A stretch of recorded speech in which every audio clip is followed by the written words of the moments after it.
بحران ملت اسلامیہ السلام علیکم ورحمۃ اللہ وبرکاتہ۔ الحمد للہ الحنان المنان الذي خلق الإنسان وعلمه البيان، والصلاة والسلام على رسوله سيد الإنس والجان وعلى آله وأصحابه ذوي الخير والإحسان، أما بعد فأعوذ بالله من الشيطان الرجيم، بسم الله الرحمن الرحيم۔ يا نساء النبي لستن كأحد من النساء إن اتقيتن فلا تخضعن بالقول إلى آخر هذه الآية، صدق الله مولانا العظيم وبلغنا رسوله النبي الأمين المتين المختار الكريم، ونحن على ذلك من الشاهدين والشاكرين والحمد لله رب العالمين۔ بارگاہ رسالت مواب صلی اللہ علیہ وسلم میں درود پاک۔ مفتی سلمان اجہری صاحب کا بیان ہے، 7 محرم کو بھول کر بھی یہ کام مت کرنا، یہ بیان سن لو۔ ہم نے محرم الحرام کی ان مجالس میں آج اور کل کو آخری طور پر تصور کیا تھا، مگر احباب کے اصرار نے ایک اور محفل کو بڑھا دیا۔ انشاءاللہ العزیز جمعہ کو آخری محفل ہوگی اس سال کی محرم کی۔ اللہ تعالیٰ زندگی میں اور محفلیں عطا فرمائے۔ آج کے اس شب میں ہم خراج عقیدت پیش کرتے ہیں ان کی بارگاہ میں جن کی بارگاہ میں امام اہل سنت نے یوں عرض کیا ہے: سیدہ ظاہرہ طیبہ طاہرہ، جان احمد کی راحت پہ لاکھوں سلام، جس کے آنچل کو نہ دیکھا مہر و ماہ نے، اس ردائے نزاہت پہ لاکھوں سلام۔ ہماری مراد جگر گوشے رسول پاک صلی اللہ تعالیٰ علیہ وسلم کی عزیز ترین لخت جگر سیدہ کائنات فاطمۃ الزہرا سلام اللہ علیہا رضی اللہ تعالی عنہا۔ عزیزان گرامی، اقبال نے بہت اچھی بات کہی۔ حضرت مریم ایک نسبت سے، عیسیٰ علیہ السلام کی نسبت سے وہ عزیز ہیں اور معزز ہیں، اور سیدہ کائنات فاطمۃ الزہرا 3 نسبتوں کے ذریعے سے ممتاز ہیں۔ ان کے ساتھ بڑی نسبت یہ ہے کہ وہ دختر رسول ہیں، ان کے ساتھ دوسری نسبت یہ ہے کہ وہ حیدر کرار کی زوجہ مطہرہ ہیں، ان کے ساتھ تیسری نسبت ہے کہ وہ حسنین کریمین کی ماں ہیں۔ میرے عزیزوں، اور فضائل و مناقب کے اعتبار سے ان کی چوتھی فضیلت یہ ہے کہ میرے آقا نے انہیں جنتی خواتین کی سردار کہا ہے۔ اللہ تعالیٰ اس سیدہ کائنات فاطمۃ الزہرا رضی اللہ تعالیٰ عنہا کی بارگاہ کا توسل ہمیں عطا فرمائے، ان کا فیض ہمیں عطا فرمائے۔ اسلام میں خواتین کو ایک خصوصی جگہ دی گئی ہے۔ یہ آج واویلا مچانے والے بھی سنیں کہ جیسی ہی اسلام اور مسلمانوں کا نام آئے گا تو ایک شوشہ اٹھاتے ہیں ہر جگہ سے کہ یہ مسلمانوں پر یہ الزام لگانے میں بہت جلدی کرتے ہیں، پوری مغربی میڈیا اور یہاں کی آتنکی میڈیا بھی ہیں، کہ مسلمان عورتوں کو زور زبردستی کرتے ہیں، انہیں 4 دیواری میں بند کر دیتے ہیں، انہیں پڑھائی سے محروم رکھتے ہیں، انہیں تعلیم سے دور رکھتے ہیں، اور نہ جانے کیا کیا شوشے چھوڑ کر کے۔ یہی تو باتیں ہیں جو عورتوں کو ابھارنے کے لیے اور انہیں بیوقوف بنانے کے لیے پیش کی جاتی ہیں۔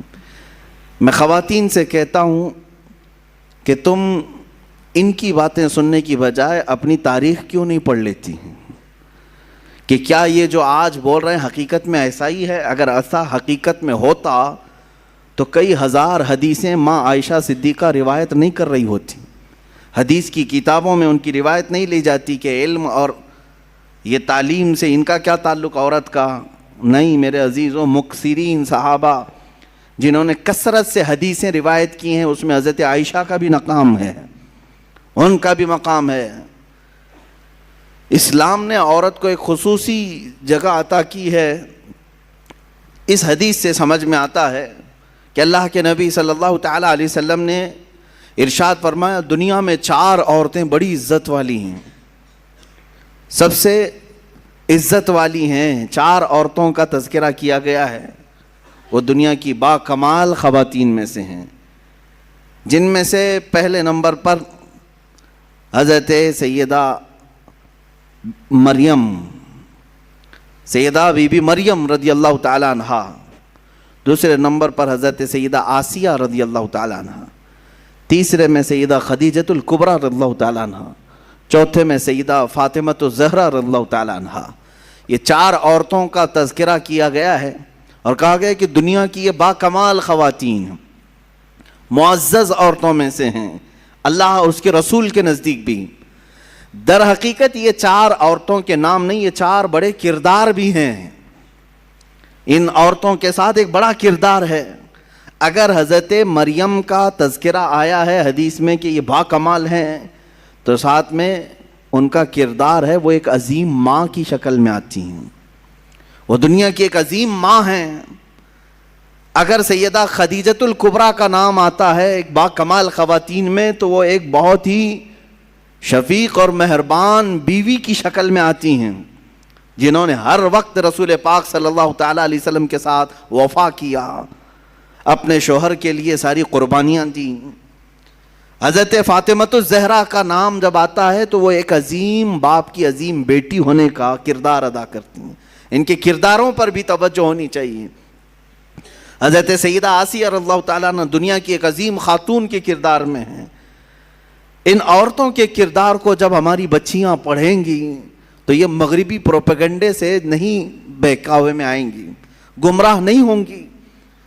میں آج تاریخ کے جھروکوں میں سے چند ضرور سیرتیں آپ کے سامنے عرض کروں گا، جس سے ہمارے آنے والی نسلوں کو اور خصوصیت کے ساتھ ہمارے گھر کی بچیوں کو ایک حوصلہ پیدا ہو کہ ہماری تاریخ روشن ہے خواتین اسلام سے بھی۔ جہاں ہم مردوں کے بڑے بڑے کارنامے ذکر کرتے ہیں، الحمدللہ اسلام میں خواتین کے بھی بڑے کارنامے ہیں، جنہوں نے اسلام میں بہت بڑا حصہ لیا ہے۔ اسی لیے قرآن عظیم میں ایک آیت ایسی آئی ہے جس میں دونوں کا تذکرہ آیا ہے، مرد کا عورت کا، مرد کا عورت کا، ساتھ ساتھ میں اللہ نے فرمایا ان المسلمین والمسلمات والمؤمنین والمؤمنات والقانتین والقانتات والصادقین والصادقات والصابرین والصابرات والخاشعین والخاشعات والمتصدقین والمتصدقات والصائمین والصائمات والحافظین والحافظات والحافظین فروجہم والحافظات والذاکرین اللہ کثیرا والذاکرات اعد اللہ لہم مغفرتا واجرا عظیما۔ یہ ایک آیت ہے جس میں 10 قسم کے لوگوں کا ذکر آیا ہے، 10 قسم کے مرد اور 10 قسم کی عورتیں۔ ان کے لیے اللہ نے کیا وعدہ فرمایا ہے سنیں، اللہ فرماتا ہے بے شک مسلمان مرد اور مسلمان عورتیں ہیں، بے شک ایمان والے مرد، اسلام اور ایمان کو الگ بیان کیا گیا ہے، مومن مرد اور مومنہ عورتیں ہیں، بے شک عبادت کرنے والا مرد، عبادت کرنے والی عورت، بے شک سچ بولنے والا مرد، سچ بولنے والی عورت، بے شک اللہ سے خوف کرنے والا مرد، اللہ سے خوف رکھنے والی عورت۔ اور اللہ تعالیٰ نے فرمایا اور جو تصدیق کرنے والا مرد اور تصدیق کرنے والی عورت، روزہ رکھنے والا مرد، روزہ رکھنے والی عورت، اپنی شرمگاہ کی حفاظت کرنے والا مرد، اپنے شرمگاہ کی حفاظت کرنے والی عورت، اللہ کا کثرت سے ذکر کرنے والا مرد، اللہ کا کثرت سے ذکر کرنے والی عورت۔ 10 قسم کی صفات بیان کر کے رب تعالیٰ فرماتا ہے اعد اللہ لہم مغفرتا واجرا عظیما، یہی لوگ ہیں جن کے لیے اللہ نے بڑا اجر عظیم تیار رکھا ہے، یہی وہ لوگ ہیں۔ یہاں پر 10 صفات میں نے جو ذکر کیا اس میں عورتوں کو ساتھ ساتھ بیان کیا گیا ہے۔ اگر تم مسلمان ہو تو عورتیں بھی مسلمان ہیں، اگر تم مومن ہو تو عورتیں بھی مومن ہیں، اگر تم صادق ہو تو عورتیں بھی صادقہ ہیں، اگر تم صائم و روزے دار ہو تو وہ بھی صائمہ ہیں، روزے دار خواتین بھی ہیں، اگر تم اللہ کا ذکر کرتے ہو تو اللہ کا ذکر کرنے والی عورتیں بھی ہیں۔ میرے عزیزو، اسلام کو عظیم نونہال جو ملے ہیں، یقیناً کسی نہ کسی عورت کے گود میں پلے تو ضرور ہوں گے، ان کی ماؤں کا کردار ان کی تربیت میں ضرور ہے۔ ہم نے تاریخ کے بڑے بڑے بطل جلیل اور اولیاء کاملین مجاہدین کی زندگیوں کو دیکھا ہے جنہوں نے اپنے بچوں کی پرورش کیسے کی ہے. سیدنا غوث اعظم عبد القادر جیلانی رضی اللہ تعالیٰ عنہ، ماں کی تربیت ہمیں صاف نظر آتی ہے. سیدنا غریب نواز خواجہ معین الدین حسن چشتی رضی اللہ تعالیٰ عنہ، ماں کی تربیت وہاں پہ بھی نظر آتی ہے. بایزید بستامی، ان کی بھی ماں کی تربیت نظر آتی ہے. امام شافعی رحمۃ اللہ تعالیٰ علیہ، ماں کی تربیت وہاں بھی نظر آتی ہے. عزیزان گرامی، ان نونہالوں کو جو اسلام کے لیے عظیم تحفے کی شکل میں دیا، لاکھوں سلام ان ماؤں کی گودوں پر جنہوں نے ایسے سنہرے ہیرے ہمیں عطا کیے. جانتے ہیں آپ امام شافعی رحمۃ اللہ تعالیٰ علیہ پڑھ کر کے جب آئے تھے تو پورا گاؤں استقبال کے لیے باہر گیا تھا. پڑھ کر کے جب آئے بڑے مشہور ہو گئے حدیث میں، علم میں، اور جب گاؤں آ رہے تھے تو پورے گاؤں والے ان کے استقبال کے لیے نذرانے دینے لگے، پیسے وغیرہ ساری چیزیں. ماں نہیں آئی جس ماں نے ان کو محنت سے پڑھایا تھا. امام شافعی رحمۃ اللہ تعالیٰ علیہ اپنے گھر پہنچے تو ماں کو دیکھا گھر میں خاموش بیٹھی ہیں. کہا آپ نہیں آئے؟ کہا میں آتی تو کہیں دنیا یہ تانا نہ دے کہ محمد بن ادریس شافعی کی ماں نے دولت کے لیے اسے پڑھایا تھا. میں نے ہرگز تمہیں کسی نذرانے کے لیے یا لفافے کے لیے نہیں پڑھایا، میں نے صرف اللہ اس کے رسول کی رضا کے لیے پڑھایا ہے. جو کچھ لوگوں نے تجھے دیا ہے اس کو گھر کے باہر رکھنا، اور جو کچھ میں نے اللہ کی بارگاہ میں عزم کیا ہے وہ میرا اور تیرا تعلق ہے. عزیزان گرامی، وہ عظیم مائیں ہیں جنہوں نے اپنے بچوں کے لیے قربانیاں دیں اور ایسے نونہال اسلام کو عطا کیے. آئے ہم ان تمام مثالی خواتین کا تذکرہ بعد میں کرتے ہیں. بارگاہ سیدہ فاطمۃ الزہرا رضی اللہ تعالیٰ عنہا میں ہم خراج عقیدہ ضرور پیش کرتے ہیں. رسول پاک صلی اللہ تعالیٰ علیہ وسلم کی 4 بیٹیاں ہیں. یہاں پر یہ ذکر کرنا مجھے ضروری ہے. حضور پاک صلی اللہ علیہ وسلم کی 4 بیٹیاں ہیں اور 3 بیٹے ہیں. یہ تمام مسلمانوں کو ازبر کرا دو کہ حضور کی اولاد کتنی ہے؟ 7 ہیں. 3 بیٹے اور 4 بیٹیاں. بیٹوں کی وفات بچپن میں ہی ہو گئی، کوئی 6 مہینے سے زیادہ نہیں رہے اس دنیا میں، اور بیٹیاں سب بڑی ہوئیں. سب سے بڑی صاحبزادی آپ کی سیدہ زینب رضی اللہ تعالیٰ عنہ، ان کے بعد حضرت رقیہ رضی اللہ تعالیٰ عنہ، ان کے بعد حضرت ام کلثوم رضی اللہ تعالیٰ عنہ. 4تھے نمبر پر سب سے آخری بیٹی حضور کی وہ سیدہ فاطمۃ الزہرا رضی اللہ تعالیٰ عنہ. 4 بیٹیاں ہیں اور 4 بیٹیوں کا تذکرہ ضروری ہے اہل سنت و جماعت کے موقف کے مطابق، اس لیے کہ اب بہت سارے لوگ حضور کی بیٹیوں کا بھی انکار کرنے لگ گئے ہیں.